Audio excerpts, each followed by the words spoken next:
de collectif budgétaire, il devrait être voté aujourd'hui, et aussi au collectif budgétaire de la sécurité sociale. Et là, ça s'annonce très chaud, la tension monte entre une partie du Parti socialiste et le gouvernement, et puis entre les partenaires sociaux. On va en parler ce matin avec Jean-Claude Mailly, le secrétaire général de FO.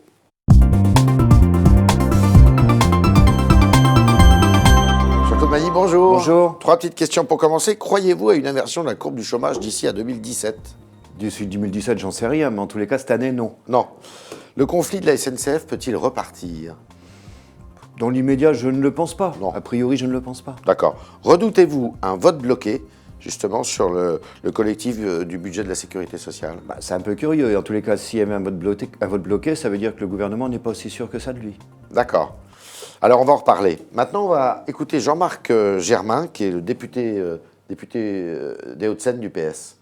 Moi, ma tendance personnelle, c'est plutôt de voter pour, parce qu'au fond, on a porté des débats, on n'a pas été entendu, mais ce qui reste dans le texte ne pose pas de problème majeur. Mais le texte important, c'est le texte de la semaine prochaine, comme l'a dit Alba Ventura tout à l'heure. C'est un projet de loi rectificatif de financement de la sécurité sociale, la discussion a commencé hier, le vote interviendra mardi, et là-dessus, la bataille entre vous et le gouvernement est plus vive. Oui, parce qu'on a un vrai désaccord sérieux. Alors, il dit, Monsieur Germain, on vote le budget, le collectif budgétaire, mais sur la sécurité sociale, là, ça frictionne un petit peu. Vous êtes derrière les frondeurs, vous ? Non, je ne suis pas derrière les frondeurs. Moi, je ne fais pas de politique. Ouais. Je fais du syndicalisme. Ouais. Hein. Bon.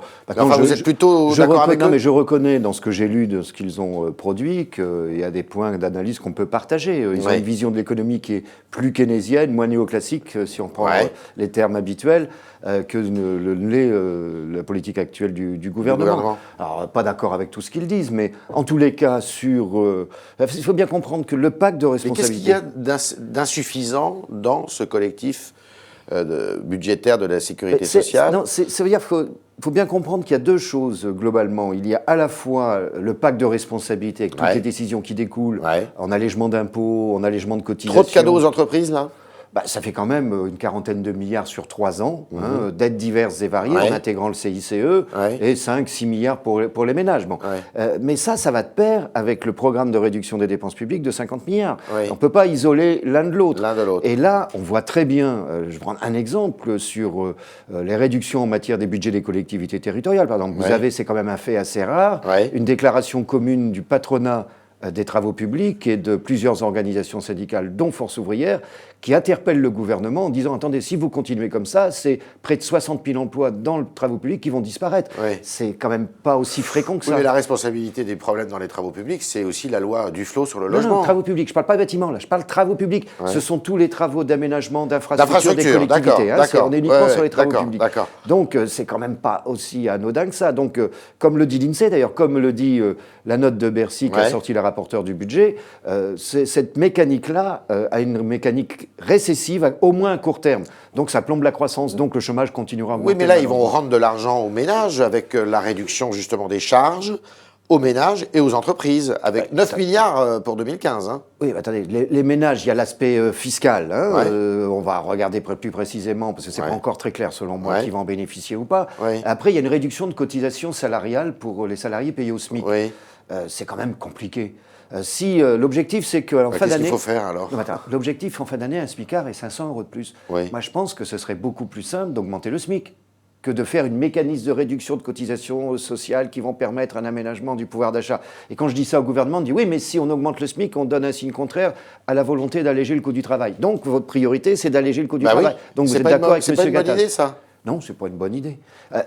On souffre de ça, la compétitivité française, justement, souffre d'un manque... Le coût du travail... Le fait que le coût du travail soit très cher en France. Le coût du travail, c'est 20% du coût global de production. Donc, il reste 80%.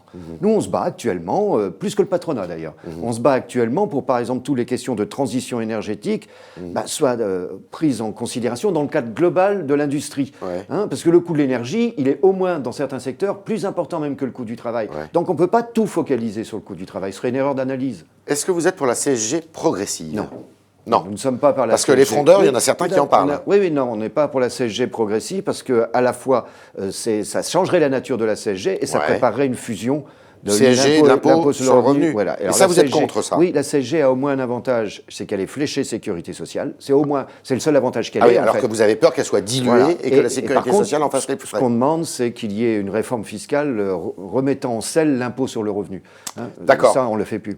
Est-ce que vous comprenez que le patronat boycotte la conférence sociale qui va avoir lieu la semaine prochaine? Je ne sais pas s'ils prendront la décision de boycotter ou pas. Ils ont quand même eu pas mal de satisfaction ces derniers temps. Le pacte de responsabilité. Vous savez que le seul qui était au courant avant, c'était M. Gattaz. Ils ne sont pas contents parce que ça va lentement. Ça met du temps à se mettre en place. Comme disait François de Closet, toujours plus. Mais là, c'est côté patronal. D'accord. Vous n'allez pas la boycotter, cette conférence? Non, j'avais dit n'a qu'une parole. Si c'est une conférence axée sur le pacte de responsabilité, nous n'irons pas. Donc la question du pacte de responsabilité ne sera abordée qu'à un seul moment, avec le président de la République. Et vous réclamez quoi d'autre alors? Nous, on a demandé à travailler, par exemple, sur la protection sociale. Bon, il y aura notamment les questions de santé, les questions européennes, pas simplement sous l'angle social, mais aussi sous l'angle économique. Oui. La question du service public. Voilà, il y a plusieurs autres thèmes de discussion. Et alors, il y a un point qui fait friction justement entre vous, le gouvernement et le patronat, la pénibilité. Est-ce que vous avez une définition précise aujourd'hui de ce que va être la pénibilité? Non, je reconnais que ça va être compliqué. Ça va être compliqué. Oui, je reconnais que pour les grandes entreprises, ce sera plus facile, mais pour des entreprises du bâtiment, du travail public, pour une petite entreprise, ça va être... L'évaluation est difficile. Oui, ce ne sera pas aussi simple que ça, même si c'est sur l'année, il faut bien le comprendre. Maintenant, il faut bien comprendre les choses aussi. Un salarié qui serait concerné demain par la pénibilité, au mieux, il pourra partir à 60 ans. Ouais.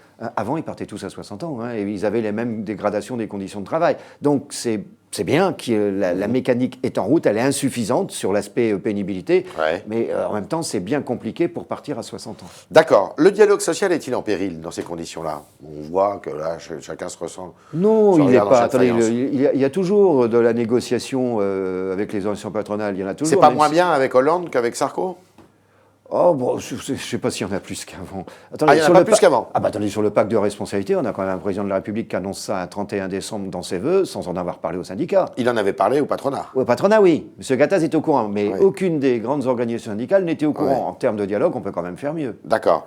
Et dans ces conditions, qu'est-ce que vous attendez de cette conférence sociale? Pas grand-chose. Pas grand-chose. Non, moi je pense que l'exercice est usé.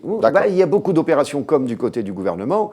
On dira ce qu'on a à dire. Moi je viens avec, comme je l'ai dit, je l'ai prévenu, je viens avec le cahier de revendication de FO sur les différents points. Mais si le budget rectificatif de la sécurité sociale est adopté avec un vote bloqué, vous considérerez qu'on n'est pas loin d'une crise politique en France? Ça voudrait dire en tous les cas que le gouvernement n'est pas sûr de lui, puisqu'un vote bloqué, ça signifie qu'on n'examine que les amendements du gouvernement. Donc ils ont beau dire qu'il n'y a pas de problème. On se dirige tout droit vers...